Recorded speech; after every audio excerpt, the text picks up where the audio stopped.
Bienvenue sur le Digitaliste. Dans cette vidéo, je vous partage mon expérience avec la formation Devenir formateur de Live Mentor que j'ai testée il n'y a pas longtemps. Pour vous donner un peu de contexte, cette formation va droit au but et couvre tout ce qu'il faut pour se lancer en tant que formateur. Avec plus de 130 vidéos réparties sur 13 modules et plusieurs bonus concrets, elle vous prend par la main pour construire votre activité de A à Z sans vous noyer dans la théorie. Quelle est la promesse de la formation ? Vous aider à devenir formateur indépendant, avec une activité claire et structurée. En quelques semaines, vous posez des bases solides pour concevoir une formation à fort impact et surtout en faire une véritable activité professionnelle à part entière. Qui intervient dans la formation ? Vous apprenez avec des pros qui connaissent leur sujet sur le bout des doigts. Chacun vous partage son expérience en pédagogie, marketing, vente ou animation de formation, avec des conseils simples, des outils faciles à utiliser et des exemples concrets. Voyons maintenant ce que propose concrètement cette formation. La formation débute par un mot d'introduction et une présentation de la plateforme, de la certification et du déroulement général, le module 0. Ce premier module rappelle aussi l'importance de l'équilibre personnel, de la motivation et de la gestion du temps pour bien suivre le parcours. Dès le départ, on est invité à adopter une posture proactive, en prenant soin de sa sécurité entrepreneuriale et de ses finances. Le premier vrai module pédagogique installe les fondations, le module 1. Il introduit les grands principes de la formation et propose 2 bonus utiles sur l'éco-responsabilité dans le secteur. Puis, la suite du programme nous aide à clarifier notre positionnement. Le module 2. On identifie ses domaines d'expertise, son public cible, les sujets pertinents à proposer et la concurrence. Une interview enrichit ce passage en partageant un retour d'expérience concret. Vient ensuite une immersion dans les outils d'ingénierie pédagogique, le module 3. Ce module permet de structurer ses objectifs, choisir ses méthodes d'apprentissage, comprendre les profils d'apprenants et construire une trame pédagogique adaptée aux adultes. Les notions clés sont abordées de façon claire et toujours accompagnées d'exemples concrets. Une fois la pédagogie posée, on passe à la conception du programme, le module 4. L'idée est d'apprendre à bâtir une progression cohérente, articuler les contenus et prévoir les évaluations. Le module propose aussi un zoom sur les spécificités du e-learning et permet d'élaborer une première version structurée de son projet. Le module suivant explore la stratégie de contenu, le module 5. On y apprend à créer et diffuser du contenu pertinent pour faire connaître sa formation. Réseaux sociaux, newsletters, freebies, calendrier éditorial, analyse des actions marketing. Tout est pensé pour poser une stratégie solide. Une interview apporte un éclairage inspirant sur la création de communautés avant le lancement. Avant de passer à la version finale de son offre, un module entier est consacré à la création d'une version bêta, le module 6. Il montre comment la structurer, définir un prix, argumenter son projet et organiser son lancement étape par étape. L'objectif est de tester son produit dans des conditions réalistes avant un déploiement à plus grande échelle. Le lancement justement est au cœur du module suivant, le module 8.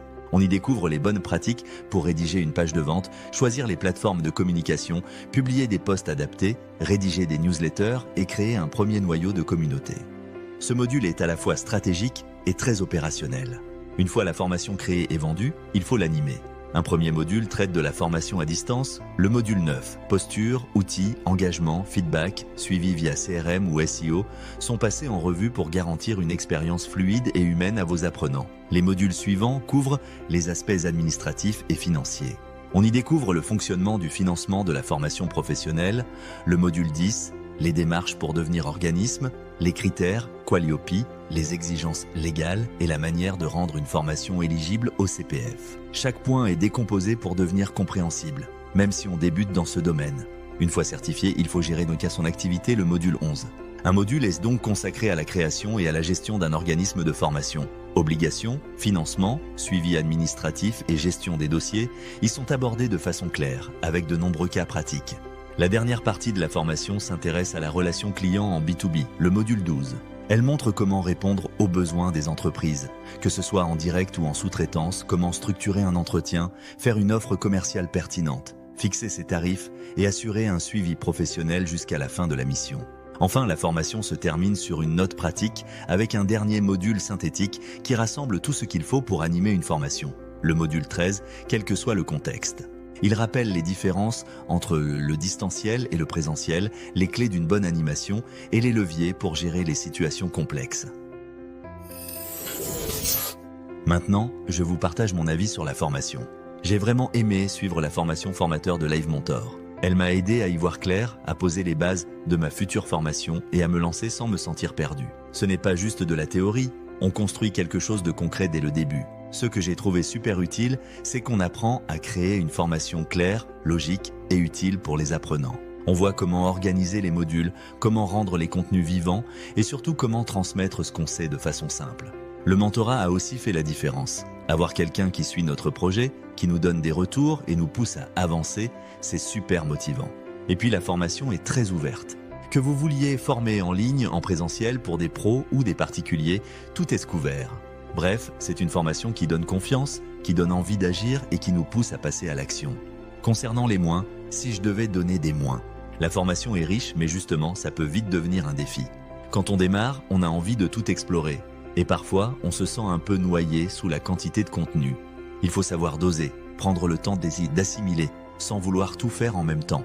Autre point, on avance seul entre les sessions, donc sans rigueur perso, on peut facilement décrocher. Heureusement, le mentor est là pour recadrer. Mais c'est à vous de garder le cap.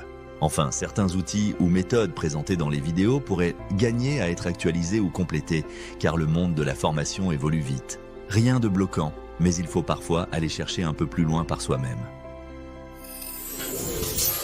Vous pouvez aussi jeter un œil au retour des anciens élèves, et franchement, ça donne confiance. Sur le site de Live Mentor, il suffit de taper formateur pour découvrir une longue série de témoignages enthousiastes. On y lit des parcours variés, des réussites inspirantes et surtout une vraie reconnaissance pour la clarté des contenus et la qualité de l'accompagnement. Voilà, c'en est tout. N'hésitez pas à me laisser vos commentaires si vous en avez. Et si cette vidéo vous a plu, likez, abonnez-vous et activez la cloche pour ne rien manquer.